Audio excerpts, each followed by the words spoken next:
is. Okay, I'm recording now. Yeah, AIDEA, that thing that's the Israeli Defense Fund or something. AIPAC, AIPAC. That's it. And I remember watching that. And that was the first thing on the Republican convention in 2008. I thought, jeez. Well, this is it. We are the United States of Israel, Cathy. I know we are.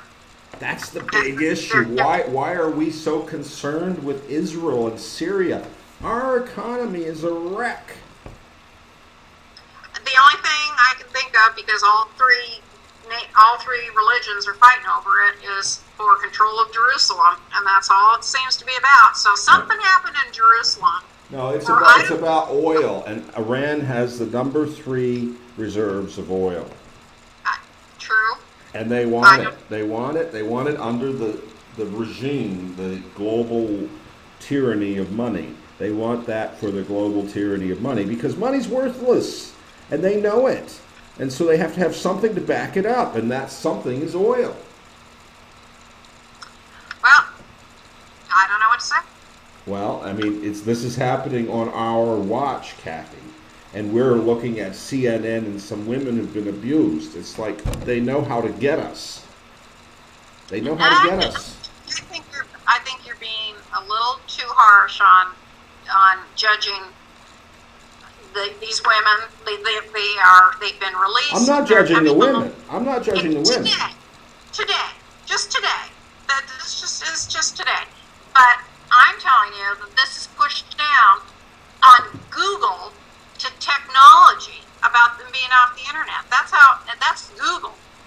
I mean, it's being, the mainstream media is purposely keeping Syria off of the But the thing that we're not talking about is how Israel is creating war with Iran right now. I agree. And it needs to stop, and the U.S. needs to pull the plug on Israel. We're supporting Israel. We are behind this war. Do you understand? I do understand. Yes, I know how they have the Palestinian nation, how they've completely, almost committed genocide to those people. I understand that. Well, something needs to be done, and we need a proposal to stop World War III. Yeah, I mean, so if you type, here I did a little, so the Washington Times, Iran threatens Israel, Golan will be Fatah land. Iran on Wednesday issued warlike declarations against Israel, calling for volunteers to fight for Syria's regime and vowing to turn Golan Heights into Fatah land.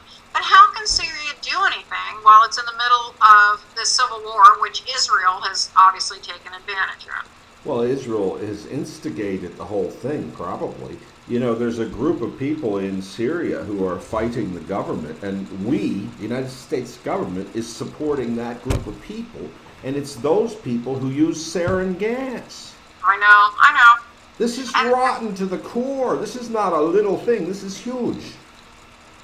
It's a continuation of this Arab Spring, but I totally agree with you. When I read that about the gas a couple days ago, and now it's been the mainstream news never even finally said that it was sarin gas. I've really never seen that. And where did they get the sarin gas? I wonder where they got that. Is that not something we should be concerned with? Because I think they got it from Israel, and I think Israel got it from the United States. I read somewhere about 5 years ago, and it was during Bush's administration, is that every single load of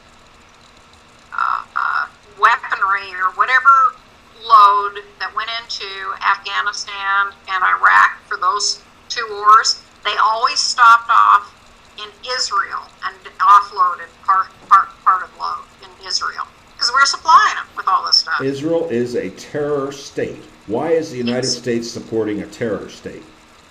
I don't know. Well, you know? we ought to stop. And that's the political issue of the day, Cathy.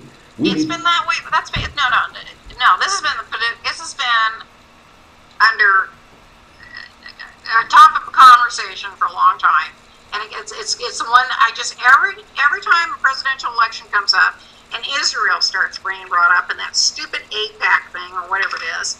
American-Israeli Political if you Action don't Committee. support Israel, if you as a candidate do not support Israel, you go nowhere. It's like if we were in a Muslim country and you don't support Allah. You know, in America, if you don't support Israel, it's like you don't support God. That's right. That's exactly right. And we need to stop that stuff. That is just damn awful. Because Israel is an awful country. They treat the Palestinians awful. They make war. It's not a good nation. It's not a righteous country. Well, this is just my side note. I mean, all it says to me is one more time is a bunch of white rich men playing their little games. That's what I see. Well, I think that if you look at 9/11, you can find Israel's fingerprints. Oh yeah, but it is. It's. That's horribly evil. That's not a little evil. That's horribly evil. I wish for 2 seconds I could get a man into a woman's skin and know what it feels like to be a second-class citizen. Because white American males have no clue what it's like to be a second-class citizen because they're always first class. You mean people like me? Yeah. I mean, you're sensitive. You're somewhere. You're not on that.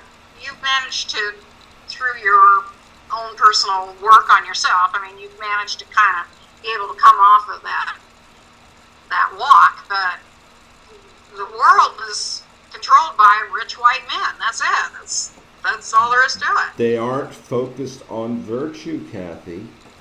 Well, I can't change them. That's their problem. I mean, I don't, yeah, you're right. That's why women need to take back over the world. Personally, that's how I feel. Well, women aren't always focused on virtue either, so... Well, I know it. It's not a male-female thing. It's that we have the wrong focus. We're focused on money. We're focused on power. We're focused on domination and control. And that's how it ties into the story of the women who were abused. They were dominated and controlled, right? Right. Yeah. And that's what the United States is doing to the world. That's what they're... They were dominated and controlled by 3 poor brown men, which is fascinating. God. Oh. Well, it's more about the domination and control than it is whether they're white or brown or yellow. Well, white's number one, but well, in our country, not white's number one. And then the other thing that's not being talked about is North Korea. Yeah. I mean, what happened in North Korea? They were going to blow up the world 2 weeks ago, and now you can't say that didn't take first. I mean, it was headline news. That was a great diversion for a couple of weeks, wasn't it? Yeah, and then it just I can't remember what happened, and then just I think it lost its effectiveness as a diversion, so we had to go on to another diversion. I don't know. That was pretty interesting. It lost its effectiveness because everybody realizes that all that guy really wants is money. Well, yeah, I mean, his country's poor. So it's all about money. And of course he'll get some, and there'll be some agreement, and everything will be okay again for a little while. Well, the biggest thing going on, of course, that Congress, American Congress, is worried about, the Republican House, is this Benghazi ambassador thing that happened. Another diversion. Another diversion. I mean, I think that is the biggest piece of and that's all they're doing is covering these hearings right now about how, and I'm like, I can't even talk about that one. It pisses me off so bad. Hey, we're in a war. Things happen, Well, Max Kaiser continually points out how the schemes and the scams of Wall Street and the Federal Reserve are not going to work. Well, here's a good one. So here's my senator, Marco Rubio, who I met and is the scariest person on earth. His name was coming up for vice president. Senator Marco Rubio says the Boston bombing attack shows the United States must be more engaged in shaping world events and that it is misguided to limit the tools the government has in its arsenal to fight radical Islamic jihadists. Wow, that's scary. Yeah, he's sharpening up they say he's sharpening up his rhetoric to run for president. Yeah, that's exactly what he's doing. Because you have to realize that this next You have to get AIPAC to approve of you. AIPAC must approve. Yeah. So he's going and he's kneeling before AIPAC and saying, "May I have your approval, please?" He's bowing down to them. It's pathetic. The first speech Obama gave after he took office as the President of the United States was to AIPAC. I know. I remember that. He actually said in that speech that Israel's security was more important than American security. He actually said that. Yeah, they couched it and said that he was saying that it was America's security had to be tied to Israel or in order to work. He said Israel's security was number one. Yeah, I know. That's what he said. And it was key to have Israel in there, else our security wouldn't be good. No. So, I mean, that's impeachable as far as I'm concerned. Right there, you could impeach him. Well, I don't know. Let's see. Here's another good one. Here's this one for the week. Okay, so it's been, 2 years since the BP thing in the Gulf? President Barack Obama stressed this week, "Let me be clear, seafood from the Gulf today is safe to eat, but we need to make sure that it stays that way." President Obama said that the nation will continue to fight the oil spill in the Gulf of Mexico for as long as it takes. Now, this is this week. What? What? What? What? What? I thought that oil spill was over a couple years ago. We were told everything was good. It's still spilling, Cathy. That they've ruptured the earth. I know. They cracked the crust. They cracked the crust. That methane bubble that's coming up now. Oh my God! This is going to blow. We're going to create a natural disaster that's never been. That there's no history for. Well, you're close to the coast, aren't you? Yeah, it's over in Louisiana. No, I'm 7 miles. Well, if that thing blows, it's going to blow water into your front yard. Honey, I could smell the oil when they were saying it was cleaned up. They were pulling tar balls out, the fishermen out here, that were huge, and they were saying that it was nowhere near here. I could smell it. You could smell it. You know, maybe some of your health problems are connected to it.